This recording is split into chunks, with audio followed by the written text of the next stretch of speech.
హనుమాన్ చాలీసా చేశారు తులసీదాస్ గారు. కళ్ళు మూసుకుని హనుమని తెలుసుకుని హనుమాన్ చాలీసా చేస్తుంటే భటులు వచ్చి కొరడాలు పట్టుకుని కొట్టడానికి పైకెత్తుతున్నారు. ఆశ్చర్యం ఏమిటంటే ఆ రోజున పాదుషా కోట అంతఃపురం అంతటా పెద్ద పెద్ద కోతులు వచ్చి ప్రతి సైనికుడి చెయ్యి పట్టుకున్నాయి కదలకుండా. పాదుషా భయపడిపోయి సింహాసనం దిగి కిందకొచ్చి తులసీదాస్ గారి కాళ్ళ మీద పడ్డాడు. అప్పుడు ఖచ్చితంగా పూర్తయిపోయింది హనుమాన్ చాలీసా. ఆ తులసీదాస్ గారి చదివినప్పుడు అన్ని కోతుల రూపంలో వచ్చి ఎదురుగుండా హనుమ నిలబడి కాపాడారు తులసీదాస్ గారిని. అందుకే అప్పటికీ ఇప్పటికీ ఎప్పటికీ కూడా హనుమాన్ చాలీసాకి అంత శక్తి.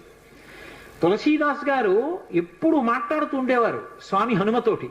రామాయణ రచన చేసేటప్పుడు రామచరితమానస్ రాసేటప్పుడు ఏ ఏ ఘట్టం దగ్గరికి వచ్చేటప్పుడు ఆయా ఘట్టం దగ్గర మళ్ళీ హనుమకి చదివి వినిపిస్తూ ఉండేవారు. హనుమ అంతా చదివి సరేనంటుండేవారు. అబ్బో ఎన్ని